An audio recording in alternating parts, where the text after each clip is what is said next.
Hello everyone, welcome to our channel Shafaq tutorials. आप सभी का स्वागत है हमारे चैनल शफक ट्यूटोरियल्स पर। मैं आशा करती हूँ कि आप सब ठीक होंगे और अपने जीवन में बहुत ही अच्छा कर रहे होंगे। This is your Hindi teacher Khan Madiha. हमने अभी अपने सिलेबस को स्टार्ट किया है और हम अभी पहला पार्ट पढ़ रहे हैं जो है नवनिर्माण। पहले पार्ट में हमने एक्सप्लेन किया कि कवि परिचय, कवि का नाम, प्रमुख कृतियाँ, उनका विशेषता, उनकी विधा, ये सारी चीज़ों को डिटेल एक्सप्लेन किया है फर्स्ट पार्ट में। 4 चतुष्पदी एक्सप्लेन की है फुल्ली डिटेल एग्जाम्पल के साथ। तो पहले आप वो देख लीजिए, फिर ये देखें, ताकि आपको जो चतुष्पदी है उसकी एक क्लियर अंडरस्टैंडिंग हो, काफ़ी डिटेल में आप समझ पाएँ कि ये जो पहला पार्ट है वो किस चीज़ पर बेस है। तो आज हम लोग आगे की 4 चतुष्पदी पढ़ेंगे। तो चलते हैं, देखते कि आगे की 4 चतुष्पदियाँ हमें क्या कहना चाहती हैं। तो यहाँ पर हमारी जो 5वीं चतुष्पदी है वो है, जिसको मंजिल का पता रहता है, पथ के संकट को वही सहता है, एक दिन सिद्धि के शिखर पर बैठ अपना इतिहास वही कहता है। कितनी मोटिवेशनल है ना। इतिहास मतलब होता है हिस्ट्री, शिखर मतलब होता है ऊंचाई, शिखर मतलब होता है टॉप प्लेस। ठीक है, तो चलिए इसका देखते हैं मीनिंग। जिसको मंजिल का पता रहता है, पथ के संकट को वही सहता है। यानी कि यहाँ पर कवि कहते हैं कि जिस व्यक्ति को अपनी सफलता या अपनी मंजिल की जानकारी हो जाती है, वो व्यक्ति अपने मार्ग में आने वाली चाहे कितनी भी परेशानियाँ हों, चाहे कितनी भी मुसीबतें, चाहे कितनी भी अड़चनें क्यों ना हो, वो उन परेशानियों से नहीं डरता है। फिर एक और चीज़ यहाँ पर कवि कहते हैं कि वैसा इंसान ना हंसते हंसते ये सारी परेशानी को क्या करता है, झेल लेता है, ये सारी तकलीफ़ों से डील कर लेता है और अपने जीवन में आगे बढ़ जाता है। और ऐसा ही इंसान क्या होता है, सफलता हासिल करता है, सफलता पाता है। इस तरह क्या होता है, सफलता के शिखर पर पहुंचने वाला व्यक्ति अपना इतिहास रच लेता है। अगर आपको ये नहीं समझ में आया तो मैं एक एग्जाम्पल दे के समझाती हूँ कि देखो, जो आईएएस ऑफिसर्स होते हैं, ठीक है, जो यूपीएससी एस्पिरेंट्स होते हैं, उन्हें पता होता है कि हमारी जो जर्नी है वो काफ़ी लंबी है। एज वेल एज उन्हें ये भी पता होता है कि ये बहुत ही कॉम्पिटिटिव एग्ज़ाम है, बहुत ही टफ, बहुत ही कॉम्पिटिटिव है। क्या पता हमारा सिलेक्शन हो सकता है और क्या पता हमारा सिलेक्शन नहीं भी हो सकता है। So there is a probability, हो भी सकता है, नहीं भी हो सकता है, कुछ भी कंफर्म नहीं है। एज वेल एज उनको अपना स्ट्रगल भी पता होता है कि हमें इतना साल पढ़ना है, इतना टाइम हमें एग्ज़ाम देना है, सब कुछ पता होता है। पर क्या वो इंसान या वो एस्पिरेंट रुकता है, थकता है? नहीं। क्यों? क्योंकि वो जो पोस्ट उसको पानी है, बिकमिंग अ आईएएस ऑफिसर और आईपीएस ऑफिसर, वो पोस्ट का मज़ा उसे पता रहता है, उस पोस्ट का लेवल उसे पता रहता है, उस पोस्ट का स्टैंडर्ड उसे पता रहता है। इसीलिए उस पोस्ट को हासिल करने के लिए वो ये सारी परेशानियों से क्या करता है, झेलता है, उन्हें सहता है, उनसे डरता नहीं है। और वही इंसान जब ये सारी तकलीफ़ों से गुजर कर आगे बढ़ जाता है तो एक दिन आईएएस ऑफिसर बनकर वो बाकी एस्पिरेंट्स के लिए मोटिवेशन बन जाता है। तो यहाँ पर कवि ने यही बतलाना चाहा है कि एक दिन सिद्धि के शिखर पर बैठ अपना इतिहास वही कहता है। यानी जो लोग स्ट्रगल करते हैं वो हिस्ट्री बना देते हैं कि that nothing is impossible, even the word impossible says I am possible. तो यहाँ पर कवि यही बतला रहे हैं कि जो ये सारी मुसीबतों को झेलता है, सहता है, इनसे डरता नहीं है, वो एक दिन अच्छे मकाम पर पहुंच जाता है, अपनी मंजिल को हासिल कर लेता है और अपनी हिस्ट्री बना देता है। अब वो हिस्ट्री बाकी लोगों के लिए क्या बन जाती है, मोटिवेशन बन जाती है। तो आई होप कि इससे सिंपल मीनिंग मैं आपको नहीं समझा सकती हूँ और ये काफ़ी easy as a 12th standard आप लोगों को समझ में आ गया होगा। और अगर नहीं समझा है तो you can comment down, I will surely try to reply you. चलो देखते हैं आगे। प्रीति की राह पर चले आओ, नीति की राह पर चले आओ, वो तुम्हारी ही नहीं सबकी है, गीति की राह पर चले आओ। यहाँ पर कभी हमें क्या बतलाना चाह रहे हैं, पीस, ह्यूमैनिटी, लव, ये चीज़ों का संदेश यहाँ पर कभी हमें देना चाहते हैं। यहाँ पर कभी कहते हैं कि हमें प्यार, मोहब्बत और आचार व्यवहार को अपनाकर लोगों के साथ अच्छी तरीके से बात करना चाहिए, अच्छी तरीके से हमें बिहेव करना चाहिए। यही चीज़ का क्या करते हैं, कभी हमें आह्वान करते हैं, यही चीज़ हमको बताते हैं कि आपको रूडनेस और एनोइंग बिहेवियर नहीं रखना है। You have to be polite, you have to be down to earth, you have to be kind. तुमको अच्छे आचार व्यवहार को अडेप्ट करके लोगों के साथ अच्छी तरीके से क्या करना है, पेश आना है, लाइक अ ह्यूमन बीइंग। फिर यहाँ पर कभी हमें ये भी कहते हैं कि यही सही तरीका है हम सबको अपनाने का। वह तुम्हारी ही नहीं सबकी है, मतलब ये जो मार्ग है, ये जो रास्ता है, वो सिर्फ तुम्हारे लिए नहीं है, ये सबके लिए। सबको ये चीज़ क्या करनी चाहिए, अपनानी चाहिए।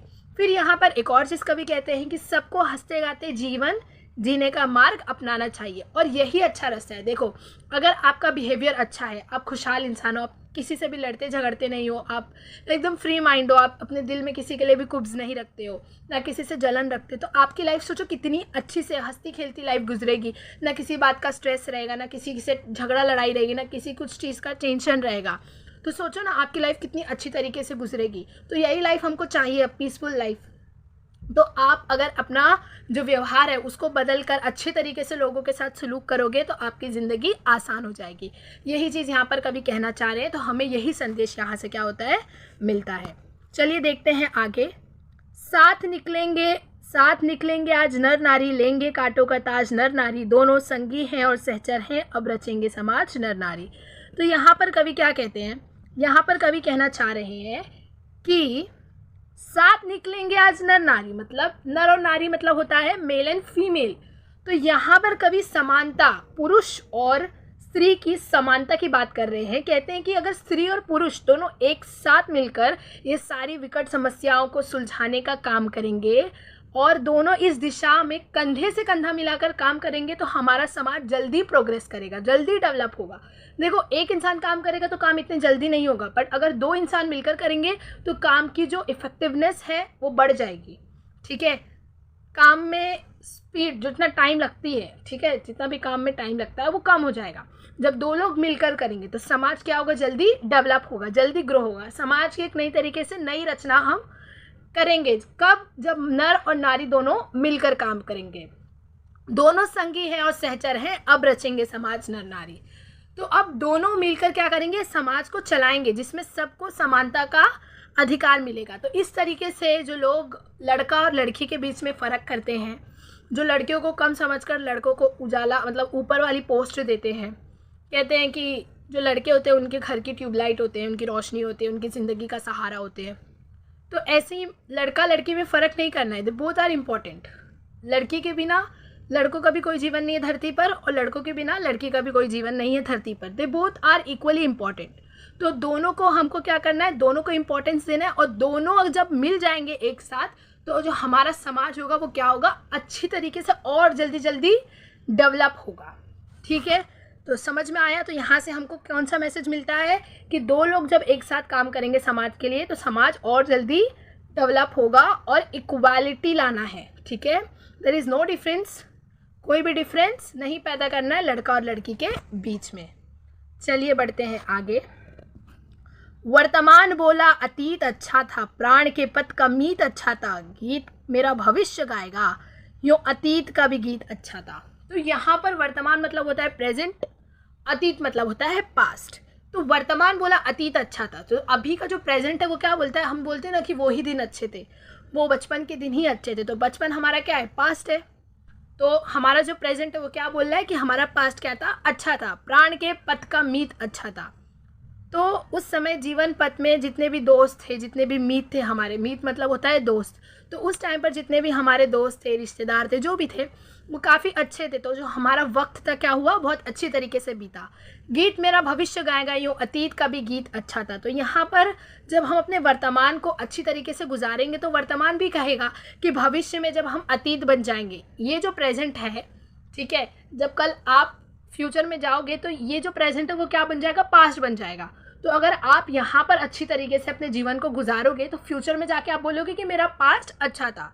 तो यहीं पर कह रहे हैं कि गीत मेरा भविष्य गाएगा, यूँ अतीत का भी गीत अच्छा था। तो जो मेरा फ्यूचर है वो ये गीत गाएगा कि मेरा पास्ट क्या था, अच्छा था। तो यहाँ पर एक संदेश मिलता है कि वक्त कैसा भी हो, अच्छा हो बुरा हो, कैसा भी हो, हमें उसे गुजार लेना चाहिए और अपने जीवन में हर पल को खुशी के साथ बिताना चाहिए, क्योंकि हर मोमेंट लास्ट में क्या बन जाता है, एक मेमोरी बन जाता है, एक पास्ट बन जाता है, फिर वो मोमेंट लौट कर नहीं आएगा। तो इसीलिए हर मोमेंट को क्या करना है, एन्जॉय करना है, लिव योर लाइफ फुल्ली।